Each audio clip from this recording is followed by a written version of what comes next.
scared. All I wanted to do was play with you. Hai and Assalamualaikum semua orang, Kamarina Hasim here. I hope you're in a good mood today because it's a good day to have a good day. Kembali lagi kita di segmen Paranormal Story, which is hari ni Kam akan ceritakan dekat korang kisah seram yang berlaku dari subscriber Kama yang ingin berkongsi cerita dengan kita semua. Tapi sebelum tu, kita kena baca doa dulu guys. Walaupun bulan puasa, syaitan kena ikat, tapi semalam ayah Kama kena ganggu masa nak tidur. Tapi bukan itu yang kita nak cerita hari ni. Jadi sebelum kita mula, jom kita baca doa dulu. A'udzubillahi minasyaitonirrajim. Bismillahirrahmanirrahim. Rabbi a'udzubika min hamazati syayatin wa a'udzubika rabbi an yahdurun. Wahai Tuhanku, aku berlindung kepadamu daripada bisikan-bisikan syaitan, dan aku berlindung juga kepadamu wahai Tuhanku daripada kedatangan mereka kepadaku. Amin ya rabbal alamin. Bismillahirrahmanirrahim. Okey. Kisah ni dikongsi oleh salah seorang subscriber Kama, lelaki. Dan kisah ni tentang kisah seram yang dialami waktu di Hospital Sultanah Aminah. Siapa pernah masuk hospital tu? Comment down below. Kisah ni berlaku pada tahun 2018. Masa ni dia accident, jadi dia kena masuk dalam ward. Dengan keadaan dia yang waktu tu berlumuran darah, memang teruklah sampai masuk ward kan. Masa tu mak dengan ayah dia belum sampai lagi. Jadi dia memang tak dengar information apa-apa daripada nurse ke doktor ke yang mak bapak dia nak datang. Sebab time tu dah nak maghrib, dah nak senja. Waktu ni dia accident bahagian kaki. Sebab dia kena langgar dengan orang yang langgar lari, faham tak? Orang tu tak bertanggungjawab. Dia dah langgar, lepas tu dia caw. Dan dalam pukul 7 petang macam tu, barulah mak ayah dia sampai nak tengok anak dia. Nak tengoklah keadaan anak dia dekat hospital. Tapi waktu tu, hospital buka sampai pukul 9 malam sahaja. Maksudnya untuk pelawat masuk sampai pukul 9 je. Jadi time tu sekejap je lah dia dapat jumpa family dia kan. Jadi kisah seramnya bermula pada jam 11 malam. Waktu tu keadaan dia memang perik jugalah sebab sampai tahap tak boleh nak bangun. And time tu tiba-tiba dia rasa nak buang air kecil pula, nak pergi toilet. Dia terpaksa minta bantuan daripada nurse untuk ambilkan satu botol. Tapi dia panggil nurse tu, nurse tak jawab panggilan dia. Masa tu dah ada dah nurse yang masuk bilik dia. Nurse tu tengah jalan bawa troli, dan troli tu berisi ubat-ubatan. Sambil dia jalan tu, sambil dia tunduk kat bawah. Dan waktu tu dia ni memang tengah tak rasa apa-apa. Yelah, masuk-masuk memang tengah sedera parah kan. Lepas tu dia pun baringlah balik. And then nurse yang sama tadi yang dia nampak tadi tu datang ke arah dia. Dia tengah jalan sambil bawa troli ubat tadi. Dan waktu dia jalan ke arah lelaki ni, dia tunduk je ke bawah sambil jalan ke arah dia. And time tu dia memang dah rasa tak sedar hati lah. Sebab dah 2 kali nurse tu jalan macam tu. Macam benda tu bukan perbuatan yang normal. Dan waktu tu dekat dalam ward tu memang semua orang dah tidur. TV dah tutup, lampu pun dah padam. And dia seorang je yang kena tunggu sampai pukul 2 sebab doktor nak ambil darah dia untuk tujuan pembedahan lah. So waktu tu dalam pukul 1 suku macam tu, tengah pagi-pagi buta tu, dia pun baring lah sambil dengar lagu. Dia scroll dekat YouTube nak dengar lagu. Tiba-tiba dia dengar ada bunyi orang ketuk dekat tingkap.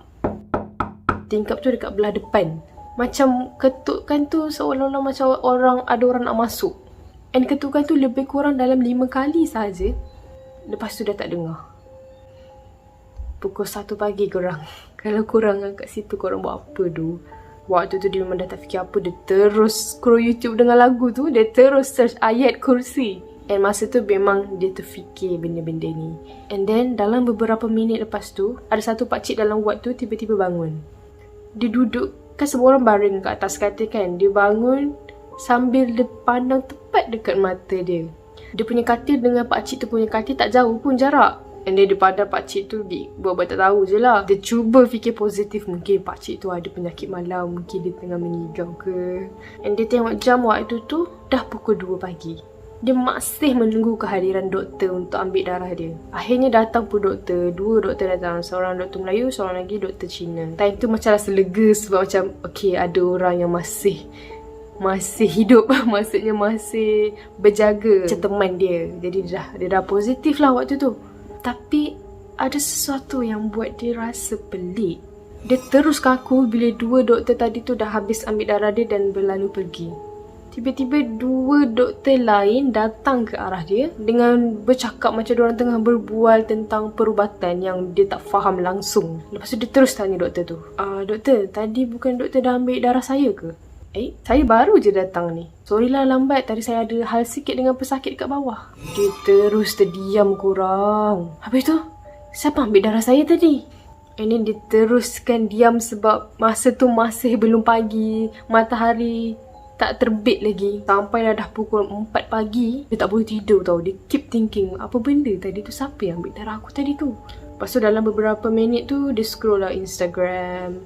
Sajalah scroll-scroll kan, bosan kan. Lepas tu, dia terdengar ada orang ketawa dekat luar ward dia. Tengah ketawa pukul 4 pagi. Waktu dia dengar tu memang dia terus rasa nak nangis. Kau pernah tak rasa korang dalam ketakutan yang teramat sampai korang rasa nak nangis? Ada tahu orang yang macam tu? Sebab waktu tu memang dia terasa macam suara yang gelak tu macam tengah gelakkan dia sebab dia tengah takut. Dia terus baca ayat kursi, lama-lama tu dah tak dengar suara gelak tu. Tapi sejak tu benda tu cuba nak dekat dengan dia, macam nak attack dia dalam hospital tu. Lepas dia dengar bunyi ketawa tu, dia dengar bunyi tapak kaki pula datang ke arah dia. Dia dengar bunyi yang macam kuat gila orang nak datang ni kan. Tapi kenapa tak ada orang? Tak ada langsung orang. Lepas tu dia buka je surah dekat dalam YouTube tu kuat-kuat. Lepas tu bunyi tapak kaki tu dia dah tak dengar sebab dia dengar bunyi alunan surah-surah yang dia buka dekat YouTube tu. Tapi benda tu tetap nak attack dia, tetap nak ganggu dia. Ada suara yang panggil dia 3 kali, panggil nama dia. Dan paling mengejutkan, lepas gangguan bunyi-bunyi yang dia hadapi tadi, dia ternampak ada satu sosok wanita, rambutnya panjang, berlumuran darah. Dia tengah bergerak dekat bahagian hujung kanan dalam ward tu. Dia memang terkaku. Kalau perempuan kamar rasa dah menjerit dah tu, dah kena histeria dah tu. Dia tutup muka dia dengan bantal, dalam selimut semua. Dan sampai pukul 5 pagi tu dia dah tertidur. Esok pagi tu dia bangun pukul 10. Ada nurse yang kejutkan dia, suruh dia sarapan pagi. Waktu dia nak makan sarapan pagi tu, dia tanyalah pakcik dekat dalam ward tu. Pakcik kat sebelah dia tu memang akan keluar ward hari tu, pukul 12.30 hari. So dia pun tanya, pakcik, saya ada satu soalan ni. Ward ni ada apa-apa yang pelik ke? Lepas tu, pakcik tu dengar je, pakcik tu terus bisik dekat telinga dia. Sebenarnya wad ni memang keras sikit. Sebab tu, kena kuatkan iman duduk dekat dalam ni. Ya Allah, dia terus terdiam. Bila doktor datang nak cek darah dia, nak ambil darah dia, dia cakap kat doktor tu, tolonglah pindahkan saya dekat wad lain, pindahkan saya dekat bilik lain. Jadi itulah pengalaman yang paling mengerikan dalam hidup dia. Korang bayangkanlah, kita tengah sakit-sakit cedera parah baru lepas aksiden, lepas tu masuk dalam ward dengan tak ada siapa-siapa yang kita kenal, sorang-sorang pula kena bawa diri. Pelawat tak boleh nak masuk, tak ada siapa-siapa nak jaga, tiba-tiba kena ganggu pula dengan makhluk-makhluk tu. Memanglah dalam masa tu kan memang keadaan kita dalam keadaan yang lemah kan, kita tengah sakit semua. So memang wajar lah benda tu memang akan attack. Jadi ada pengajaran yang ingin disampaikan oleh pemilik cerita sebenar ini. Dia nak pesan dekat semua pesakit supaya baca doa perlindungan dari Allah dari segala permainan syaitan. Amin ya rabbal alamin. Okey, jom kita ke cerita yang seterusnya. Okey guys, kisah yang kedua ni pun agak seram juga sebab kisah dia kisah seram yang berlaku dekat college, dan college tu adalah UiTM. Memandangkan Kamal sekarang memang tengah belajar kat UiTM, berdebar pula kita nak cerita kisah ni dekat korang. Korang dah bersedia ke? Ready or not, here I come. Wih, seram pula. Okay, tadi Kamal lupa nak bagi nama dekat kisah yang pertama. Jadi kisah yang kedua ni kita letak nama dia Yana, bukan nama sebenar. Okay, sebab pemilik cerita ni seorang perempuan. Jadi Yana ni ingin bercerita, ingin berkongsi cerita tentang kisah seram yang terjadi dekat diri dia waktu dia belajar dekat UiTM, diploma dulu. Okay, kisah yang pertama. Masa tu diorang baru interim. Okay, bagi yang tak tahu interim tu apa, interim tu macam orientasi. Orientasi macam kat sekolah, kita tingkatan 1 masuk sekolah menengah ada orientasi kan. Yang ni umur 18 tahun yang nak masuk ke dalam diploma, university, diorang akan ada orientasi. Tapi orientasi bukan sehari je. Orientasi dia berminggu-minggu. Ada yang 2 minggu ikutlah campus kan. Oh, tapi dalam cerita ni, diorang kena stay selama 4 minggu untuk interim. Awal-awal dia masuk, nothing happen. Everything is fine. Boleh je first day tidur dengan lena, nyenyak. Lagi satu, Yana ni memang tak pernah masuk mana-mana asrama lah, sekolah asrama. Jadi dia tak boleh nak biasakan diri. Tidur dengan kawan, tak ada mak ayah, adik-beradik kat rumah. Jadi ni pengalaman pertama kali dalam hidup dia. Jadi waktu mula-mula dia masuk tu, dia tidur lena, everything was fine. Dia rasa college tu memang okay untuk dia. Dan college yang dia duduk ni macam rumah tau. Okay, bagi yang tak tahu, college tu maksudnya tempat penginapan. College tu tempat penginapan macam asrama. Okay, tapi dia macam rumah. Dalam rumah tu ada 3 bilik. Satu bilik tu boleh duduk 3 orang. Dan ada 3 bilik air. Oh, besar juga. Jadi Yana ni bilik B. Lepas diorang habis interim, diorang cuti sebulan tau. Lepas cuti sebulan tu, barulah start semester pertama. So, after sebulan cuti tu, masuk college memang seronok lah. Sebab dapat balik jumpa roommate and housemate yang lain dalam satu rumah tu. Jadi, selepas seminggu, Yana ni dah start rasa susah nak tidur. Bilik tu terasa suram. Yana ni dia ambil course ladang. Jadi dalam UiTM yang dia belajar tu memang ada ladang. Ladang tu luas. Dan ladang tu betul-betul dekat belakang college perempuan. Bilik B, which is bilik Yana ni, memang rasa gelap tau. Bilik dia tu memang gelap walaupun kau buka lampu. Nak dijadikan cerita pula, roommate Yana ni jenis yang tidur lambat. And dia suka buka tingkap sampai pukul 1-2 pagi. Jadi Yana ni dah pesan dah, jangan tidur lambat sangat. Lepas tu jangan lupa tutup tingkap macam tu kan. Macam tak elok lah sampai pukul tengah pagi-pagi buta kan. Lepas tu roommate dia jawab, alah, aku dah biasa duduk asrama, jangan takut lah. So Yana ni pun macam, oh okey lah. Lepas tu setiap kali malam je mesti dengar bilik dekat aras 2. Orangnya aras 1, tingkat bawah sekali. Mesti akan terdengar dekat bilik atas tu bunyi kerusi tarik-tarik tau. Tarik-tarik berabut. Dan bunyi tu mesti akan berbunyi sekitar pukul 1 hingga 3 pagi. Macam dah ada jadual dah. Mula-mula Yana ni macam okey je. Tapi esoknya dia terdengar housemate dia dekat bilik A, dia buka cerita. Dia cerita yang dia dengar bunyi tu juga. And dia pergi tanya bilik aras 2. Tapi dia orang cakap waktu pukul 1 sampai 3 pagi tu memang diorang dah tidur. Memang tak ada siapa pun study time tu. Dan kebetulan pula salah seorang roommate yang duduk dekat atas bilik aras 2 tu, salah seorang tu memang jenis yang boleh melihat, ada sixth sense. Orang kata apa? Hijab terbuka, memang boleh melihat makhluk-makhluk ni. Dia pun kata dia dengar bunyi-bunyi kerusi tu, tapi dekat aras 3, which is atas aras dia. So dia orang macam pelik lah, ush, takkan sampai aras 3 dengar bunyi kerusi tarik. Dan lagi seram bila dia orang balik cuti tau, waktu weekend macam hari Jumaat. Selalunya budak-budak universiti memang hari Jumaat tu dia orang akan cuba lapangkan hari kalau boleh tak nak ada kelas. Lepas tu hari Jumaat tu balik sampai Sabtu Ahad. Ahad tu baru balik. Sebab hari Isnin tu ada kelas. And waktu tu dekat dalam rumah dia, bilik A je yang tak balik sebab diorang malas.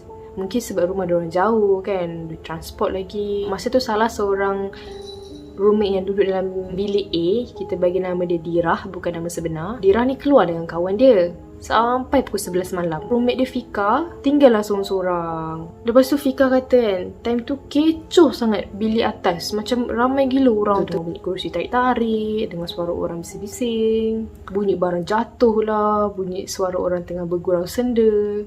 Jadi waktu tu dia rasa tak takut lah. Sebab rasa macam oh ada orang. Faham tak? Korang pernah rasa tak perasaan ni? Sampailah Dirah roommate dia tadi tu balik. Esok tu Fika naiklah bilik atas sebab ada member dia yang duduk bilik atas. Sekali tengok dekat bilik atas tu hanya ada beberapa orang sahaja. Lepas tu Fika ni pun bukalah cerita dekat kawan dia yang tinggal dekat aras atas tu. Semalam aku dengar bising gila kat atas. Korang sambut birthday ke apa? Mana ada kita orang bising. Kita orang tinggal berdua je ni. Yang lain semua balik dah sebab rumah diorang dekat. Lepas tu Fika tercengang lah. Dia pun cerita kan dekat diorang, semalam aku dengar bising gila bilik korang. Lepas tu masing-masing dah start cuak kan, dah start takut. Semua pakai nak tidur awal sejak daripada tu. Lepas tu bila student dah balik daripada cuti weekend tu, budak yang boleh nampak hijab dia terbuka tu, dia pun ceritalah dekat diorang, bilik yang korang dengar bunyi kerusi tarik-tarik tu sebenarnya memang ada benda. Lepas dah dengar budak yang memang boleh melihat benda tu cakap macam tu, memang semua takut lah kan. Lepas tu masa tu final exam pula, Yana dengan seorang budak dekat bilik C kat dalam rumah dia tu, diorang balik paling last sekali. Sebab yelah, dalam rumah diorang tu memang semua course yang lain-lain. Jadi ada yang dah habis final, dah habis exam, balik lah kan. So tinggal lah Yana dengan seorang budak kat bilik C je. So Yana ni pun ajak lah lagi seorang classmate dia untuk tidur kat bilik dia. Sebab classmate dia tu pun tinggal seorang. And esok pagi tu roommate dia tu nak balik bilik sebab nak mandi. So hari tu Yana punya paper, Yana punya exam petang. Dan dia punya housemate yang budak bilik C tu, paper dia pagi. So pagi tu memang dia tinggal seorang-seorang lah dalam rumah tu. Masa nak pergi toilet, Yana ni lalulah bilik A, which is betul-betul sebelah toilet. So dia nak lalu tu, memang rasa macam betul-betul ada orang dekat depan pintu tu. And dia dengar dengan sangat-sangat jelas orang panggil nama dia, Yana. Tapi sebab waktu tu dia fikir, hari ni hari last aku kat sini. So dia beranikan diri juga mandi. Lagi pun waktu tu pagi lagi, jadi vibes tu tak terasa sangat. Dia pun siap-siap. Lepas tu dia kemas-kemas bilik. Lepas habis paper dia terus balik. And itulah kisah dia diganggu daripada first dia masuk bilik tu sampailah habis final exam semester 1. Dan bila dia tanya senior, memang ada senior-senior yang cakap bilik korang tu memang ada yang pernah duduk dan kena ganggu sebiji macam cerita korang. Ada yang kata ada benda menumpang dalam tu. Kalau kamu bagi tahulah nama college tu, mesti tak ada siapa nak duduk dalam tu. Okay, kita lanjutkan lagi dengan kisah kedua daripada pencerita yang sama dan di college yang sama. Kisah ni waktu dia dah semester 2, which is diorang dah tukar rumah lah. Dan rumah diorang tu selang satu rumah je daripada rumah diorang waktu semester 1. Alhamdulillah lah, rumah sem 2 tu okey. Tapi okey dia tu tak lama sangat guys. Masa dah pertengahan semester macam tu, lepas raya lah waktu tu, dah puasa dah raya, ni duduk seorang-seorang dalam bilik. Masa dia duduk seorang-seorang tu memang dia buka pintu luas lah. Atas meja dia tu dia letak cermin. Ni memang biasa untuk pelajar-pelajar perempuan kan. Atas meja mesti akan ada satu cermin. Sebab senang lah nak pakai tudung ke apa kan. Lepas tu waktu tu dia tengah study gila-gila tau. Sebab esok dia ada test. Tengah study, memang mata dia ni memang tunduk dekat paper tu je. Cuma cermin memang ada depan dia. Tiba-tiba dia memang rasa nampak ada kelibat lalu tau. Lalu nampak melalui cermin tu. Lepas tu dia terkejut sebab yang dia nampak tu macam hitam dan laju sangat. Dia terus keluar daripada bilik tu. Dia tengok kat bilik-bilik lain tak ada orang. Pintu-pintu lain tutup. So dia dah macam cuak. Tapi dia tak adalah nak tutup pintu tu. Biar je terbuka kan. Lepas tu Yana ni biar terbuka sampailah housemate dia orang balik. Tapi dia diam je pasal cerita ni. Sampailah next week tu, diorang kena turun ladang. Sebab dia kan ambil kos ladang. So diorang kena turun ladang pukul 6 pagi. Dan diorang kena turun sekali lagi pukul 6 petang. Sehinggalah pukul 7 petang. Dan benda ni jadi waktu petang tu. Tapi tu diorang naik lambat tau sebab banyak gila kerja nak settlekan dekat ladang tu. So Yana ni jalan lah dengan classmate dia. Kebetulan memang classmate dia tu boleh nampak makhluk halus juga. So tu diorang kena lalu depan ladang kelapa sawit tau. Tiba-tiba classmate dia tadi tu cakap, "Weh, cuba kau pandang tepi, lepas tu kau lambai." Lepas tu dia tanyalah, "Asal lah?" Lepas tu kawan dia cakap, "Ada yang lambai tu." Lepas tu dia suruh kau lambai balik. Kalau tak, diikut kau sampai naik bilik. Lepas tu Yana ni terkejut lah.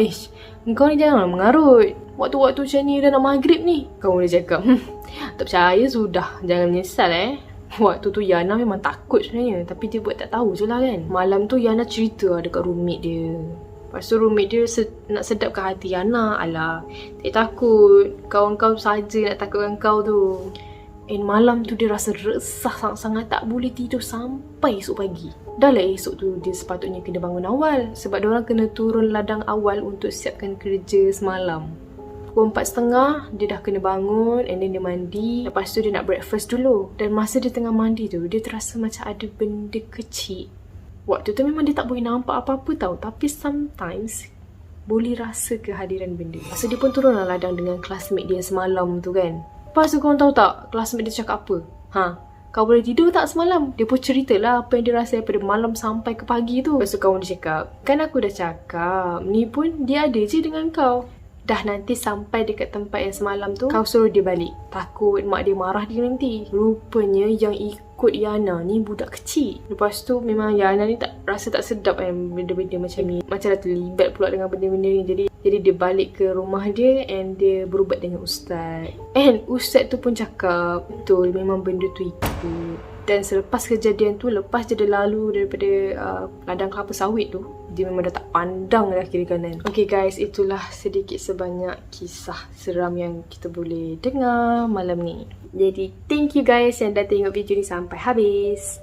For those who are new to my channel, don't forget to hit the subscribe button below and turn on the notification so that you will not miss any video that I post. Ajak saudara mara korang, keza-keza, atuk, nenek semua subscribe channel ni, okay? Supaya kita boleh capai 100k subscriber dalam tahun ni. Yay! See you guys in my next video. Bye!